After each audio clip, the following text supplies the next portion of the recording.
महाराष्ट्राच्या सामाजिक आणि नैतिकतेला हादरवून टाकणारे नाशिकमधील स्वयंघोषित ज्योतिषी अशोक खरात याचं प्रकरण सध्या संपूर्ण राज्यात चर्चेत आहे। केवळ नाशिकच नाही तर संपूर्ण महाराष्ट्र या घटनेमुळे सुन्न झालाय। तथापि या प्रकरणाचा तपास सुरू असतानाच एक अत्यंत गंभीर आणि चिंताजनक बाब समोर आली।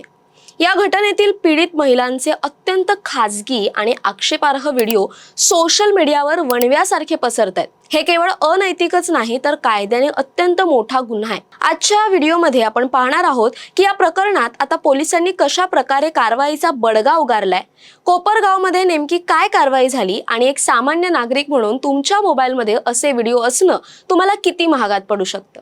नमस्कार, मी संचारी आकेरकर आणि आपण पाहताय टाइम महाराष्ट्र। या प्रकरणातील पहिली मोठी कारवाई अहिल्यानगर जिल्ह्यातील कोपरगाव येथे झाली आहे।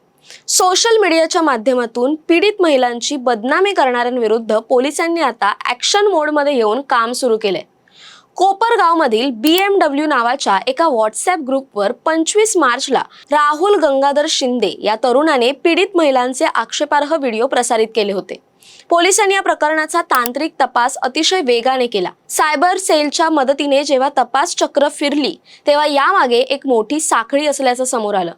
राहुल शिंदेला हे व्हिडिओ योगेश पंढरीनाथ आढाव याने पाठवले होते।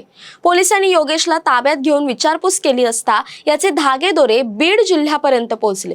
बीड जिल्ह्यातील माजलगाव येथील संदीप गर्जे याने हे व्हिडिओ योगेशला दिल्याचं निष्पन्न झालंय। पोलिसांनी राहुल आणि योगेश या दोघांना तात्काळ बेड्या ठोकल्या असून संदीप गर्जेचा शोध युद्ध पातळीवर सुरू आहे। अटक करण्यात आलेल्या आरोपींविरुद्ध भारतीय न्याय संहिता आणि माहिती तंत्रज्ञान कायद्यानुसार अत्यंत कठोर कलम लावण्यात आली आहेत। यामध्ये भारतीय न्याय संहितेचे कलम 294(2), 3, 5 आणि माहिती तंत्रज्ञान कायदा 2000 चे कलम 67 अ यांचा समावेश आहे।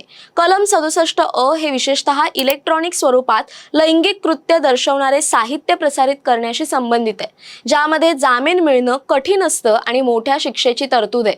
प्रशासनाने हे स्पष्ट केलंय की केवळ व्हिडिओ तयार करणाराच नाही तर तो फॉरवर्ड करणारा आणि ज्या व्हॉट्सॲप ग्रुपवर तो व्हिडिओ आलाय त्या ग्रुपचा ॲडमिन देखील या गुन्ह्यात तितकाच जबाबदार धरला जाईल। जर एखाद्या ग्रुपवर असा मजकूर आला आणि ॲडमिनने त्यावर कारवाई केली नाही किंवा तो रोखला नाही तर ॲडमिनलाही तुरुंगाची हवा खावी लागू शकते। अशोक खरात याने त्याच्या कार्यालयात अनेक महिलांवर, अल्पवयीन मुलींवर आणि अगदी गर्भवती महिलांवर देखील अत्याचार केल्याचे धक्कादायक वास्तव समोर आले।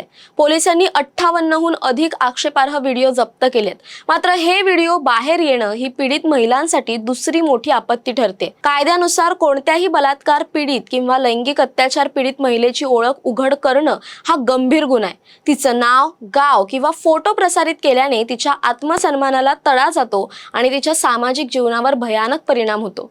पोलीस प्रशासन अतिशय गुप्तता पाळून तपास करतायत, जेणेकरून या महिलांना समाजात पुन्हा ताठ मानेने जगता येईल।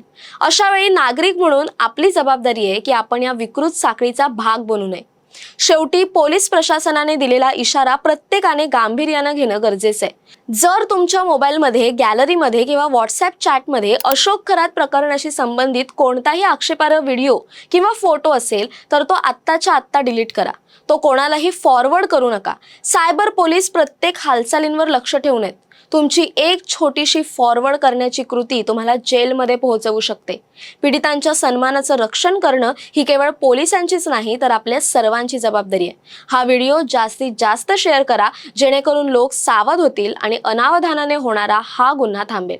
लक्षात ठेवा, कायद्याचं उल्लंघन करणाऱ्यांची गय केली जाणार नाही। सतर्क रहा, सुरक्षित रहा।